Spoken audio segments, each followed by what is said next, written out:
Welcome to Sew Very Easy.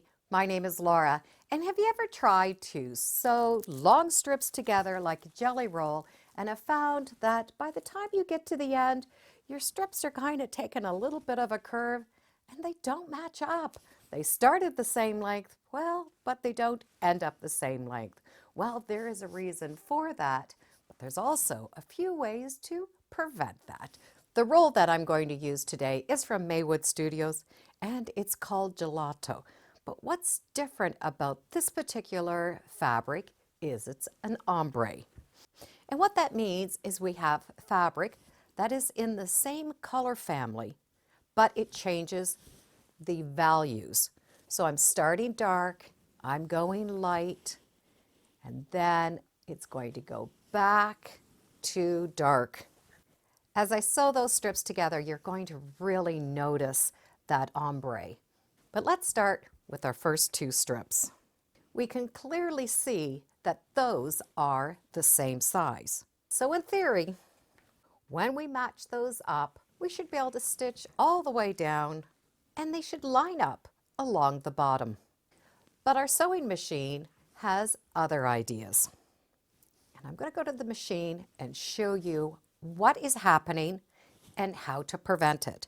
But before we do that, let's take our first strips and do some registration marks.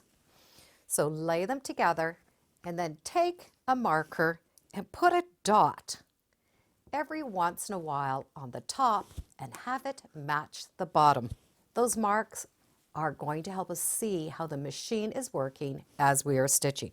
And it doesn't matter the measurement. I'm going to put a dot in the seam allowance, turn it over, and put another dot. And if you use a Sharpie, the dot most likely will just transfer right to the other side. I'm only marking the seam allowance. So let's go to the machine and talk about what's causing this, and then it'll give us a better idea on how to prevent that little problem. As we are sewing, the feed dogs are moving, and that's what's pulling that fabric into the back. So as this is going through, the feed dogs are pulling that back fabric in. The top fabric is just going along for the ride. The problem is the feed dogs will pull the back fabric more than this top fabric is running along. So when we get to the bottom, we end up with that bottom piece shorter than the top piece. So it has gathered this fabric a little bit as we've gone on. So we need to make sure that both layers are going in at the same speed. And those dots that we've put on are going to help us identify that. There are a few things that are going to help the machine take all of those layers in at the same time. A walking foot is one of those things that will help us make sure those layers are going equal. So it has feet that match the feet at the bottom. So now those are both being pulled through at the same time. There are other feet that you can try on your machine, such as a Teflon foot, even a roller foot. I will be able to use my 1/4-inch foot because my Bernina does have a little built-in walking foot.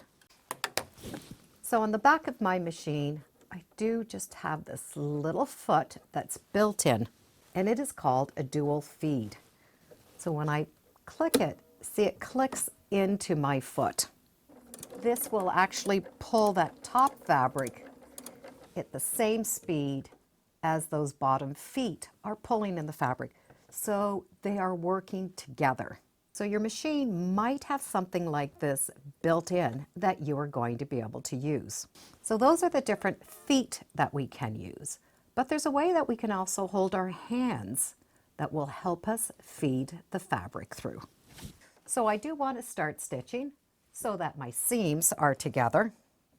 And as I'm stitching, when I get to this mark, they should be pretty close together. So using a walking foot or a dual feed or something that's built into your machine definitely helps. But let's say we don't have that. we can use our hands. I'm going to match up those sides. I'm going to put my hand here and then lift my fabric up as I'm stitching. I'm not putting any extra pressure, so the fabric is going to go through my hand and around. So the feet have to work just a little bit harder to pull the fabric, but the top fabric is just moving along at its own speed. So as I'm stitching, the fabric is just going through my hand. And I still have my dots matching up. Put that back and let it go. And I put my hand up at the top and just help ease that fabric through.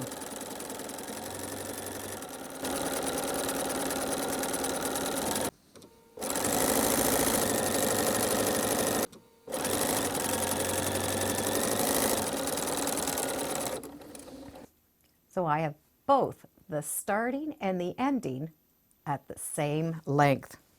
There is another way, and it's going to involve a little bit of pinning. But what we will need to do is have a center mark. So if we've taken them out of these rolls, we do have that center mark, and we can take that and use that to our advantage. We're going to be able to start and pin as we go along.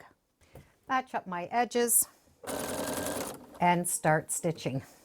I do happen to have my dual feed down, but I'm just going to stitch a couple of inches just to anchor this bit.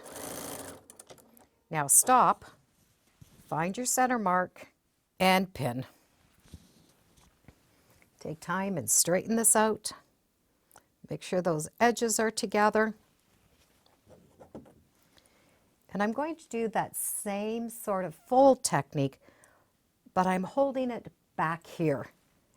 And I'm going to hold it here. I'm putting a little bit of pressure in that movement. I'm going to stitch a couple of inches.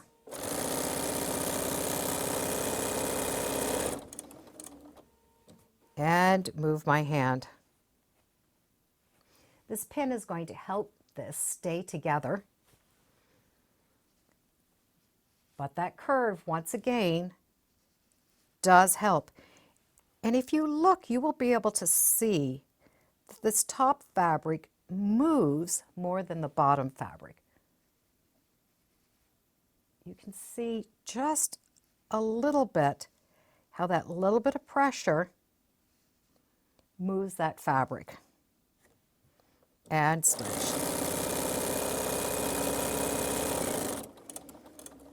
Stop.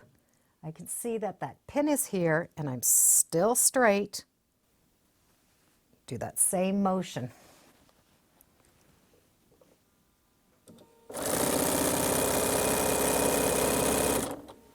I'm leaving that pin. I'm straightening up. I'm giving it that tension and stitch. Transfer that pin to the bottom. Match those seams. I'm going to match up those seams and smooth. Give it some tension and stitch.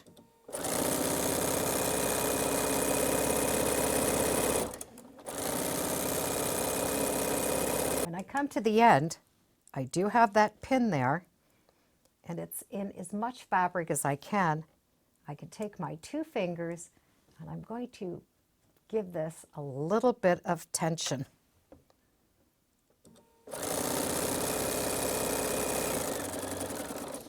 When I come to the end, just stitch off.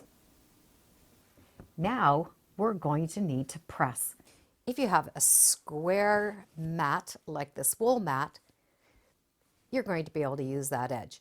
If you're using an ironing board, you might want to just take a ruler and draw a permanent magic marker line straight from one edge all the way down.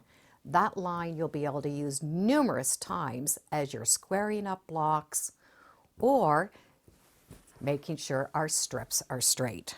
So I'm going to take this strip I'm going to use that edge and I'm going to press that seam flat right against that straight edge. Now, if you have a line that you drew on your ironing board, you're going to be able to just press so that's following a straight line. I'm going to fold that seam over with my hand. Now I can press, and I'm just going to take my fingers and I'm moving that fabric. I'm not using the iron to push that seam down. I'm using my fingers. So just in front of that iron, I'm moving that seam. If we press, just taking that iron and moving that seam with the iron, we're taking that heat and we're pushing. So we can end up with these little curves as we go along. Now, if we want to press all of these after we have stitched them, not one at a time, we can still do that. We're going to be ironing in sort of what we would call a negative space. So this is the next seam that I want to press. If we have that straight line on the ironing board, we're going to be able to use that and have that iron just go on that seam. I'm not wanting to press anything else, just that seam.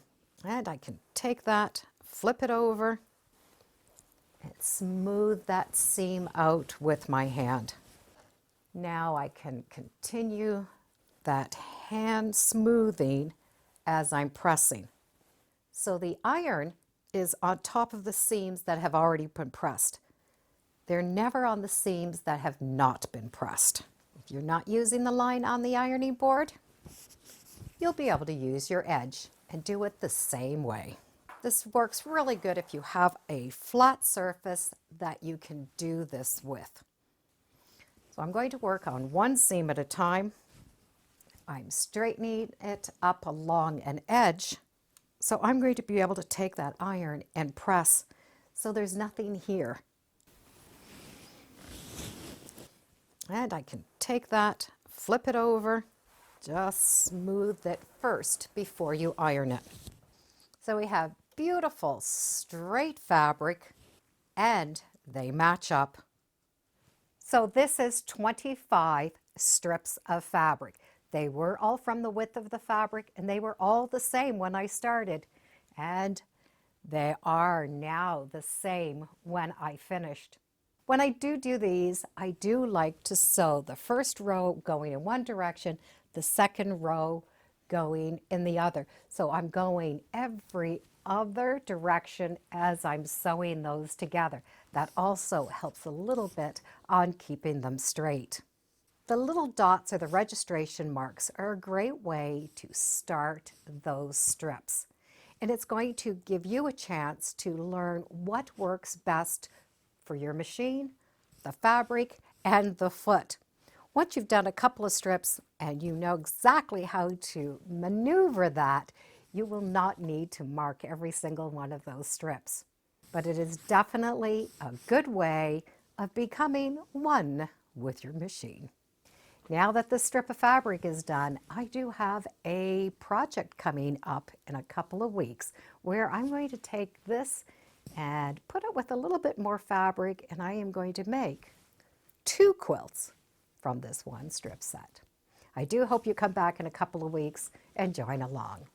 And thank you for joining me today on Sew Very Easy. Feel free to subscribe. I'm on Facebook, Instagram, and I do have a newsletter. It's all free under Sew Very Easy.